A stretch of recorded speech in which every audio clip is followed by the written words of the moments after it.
Baik, minasan kita masuk ke nomor 57 yaitu Saserareru. Seperti biasa pastikan teman-teman untuk mensubscribe channel ini untuk mensupport saya mengembangkan channel ini. Kita masuk yang namanya Saserareru. Nah, sebelum ini teman-teman, sebelum kita masuk ke sini, saya ingin mengulang teman-teman lagi yaitu membahas apa itu kausatif dan pasif. Karena apa? Karena Saserareru adalah kalimat yang menyatakan suatu bentuk kausatif dan pasif ada di dalamnya, memiliki makna disuruh melakukan sesuatu oleh orang lain.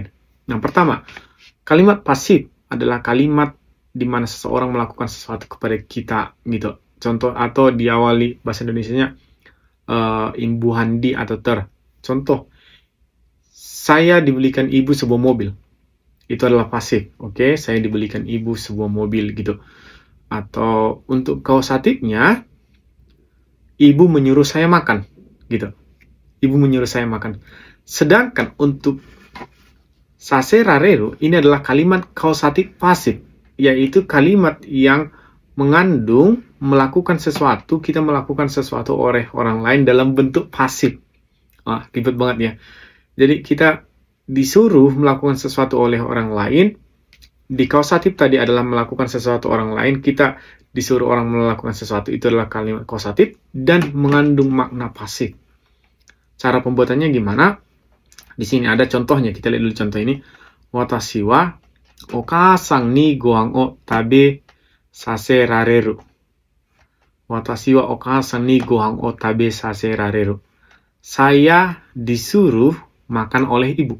Itu adalah gitu.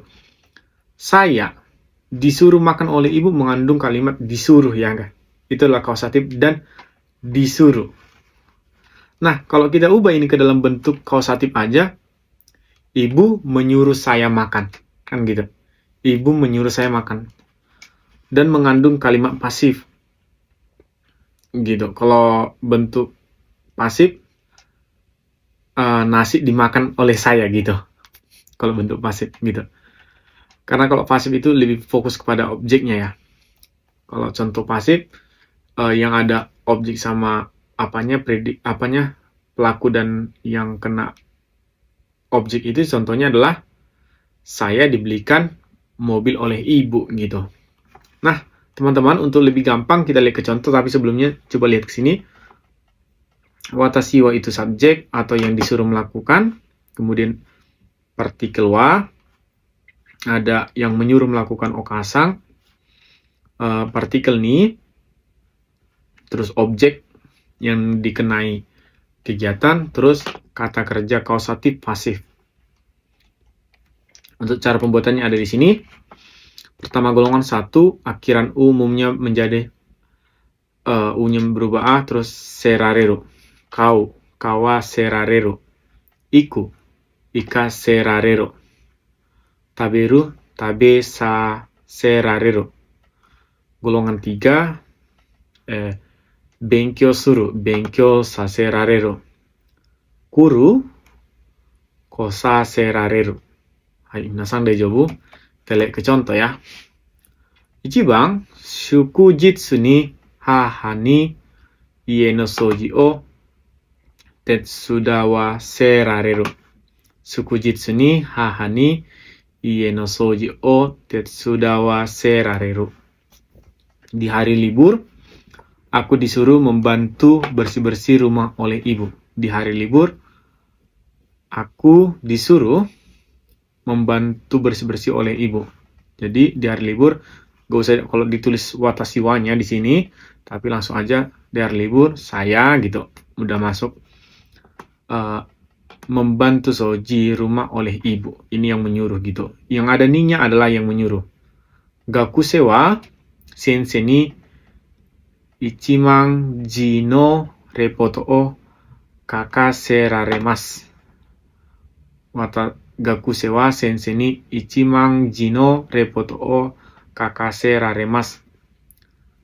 Gakuse, siswa, disuruh menulis laporan 10.000 kata oleh guru. Yang ada ni-nya adalah orang yang menyuruh. Sangbang watashi wa suteki na eiga ni kando sase rareta. Watashi wa suteki na eiga ni kando saserareta. Saya dibuat tersentuh oleh film yang bagus itu, gitu. Jadi saya dibuat tersentuh, kando itu tersentuh oleh apa? Oleh benda. Bendanya apa? Suteki na eiga. Suteki na eiga itu apa? Film yang bagus. Yongbang, chisai koro yoku ryoshin ni oyogaserareta. Chisai koro yoku ryoshin ni oyogaserareta. Waktu masih kecil sering disuruh berenang oleh orang tua. Gobang, watashi wa tomodachi ni tsumaranai hanashi o kikaserareta. Watashi wa tomodachi ni tsumaranai hanashi o kikaserareta. Saya dibuat mendengarkan atau saya diperdengarkan cerita yang membosankan oleh teman. Hai, minasang daijoubu. Kalau teman-teman sulit mengerti mungkin di bagian kalimat pasif, kausatif, nggak apa-apa sama satu lagi kalimat kausatif pasif ini, itu wajar. Tapi teman-teman paling tidak pertama melihat apa sih itu kalimat pasif gitu dalam bahasa Indonesia. Terus apa itu kalimat kausatif? Terus apa itu kalimat kausatif pasif? Kalau udah bisa membedakan, teman-teman coba di dalam bahasa Indonesia dulu, baru ke dalam bahasa Jepang. Karena walaupun saya menulis ini bumponya secara bumpo, tetapi sering nggak di dalam soal atau dalam percakapan bahasa Jepang kita nggak menggunakan ini, tapi ada di sini, mungkin dipotong-potong. Contohnya, watashi wa okasan ni gohan o tabe sase rareru. Bisa saya mengatakan okasan ni tabe sase rareru. Apa yang ditabe sase rareru? Baru dipertanyakan. Disuruh makan gitu. Artinya disuruh makan oleh ibu. Seperti yang ini teman-teman, banyak di sini yang tidak lengkap gitu. Mungkin teman-teman pada bingung karena nggak sesuai dengan ini. Mungkin teman-teman juga dalam pembuatan kalimatnya bingung, nggak apa-apa. Tetapi at least teman-teman lihat video ini, coba buat dalam bahasa Indonesia. Setelah buat bahasa Indonesia, buat ke bahasa Jepang gitu. Saya juga dulu pas belajar nggak akan langsung ngerti begitu. Apalagi ini salah, maksud adalah hal yang sulit. Teman-teman bisa buat juga di kolom komentar, biar bisa saya lihat gitu. Hai, mite kureta, arigato.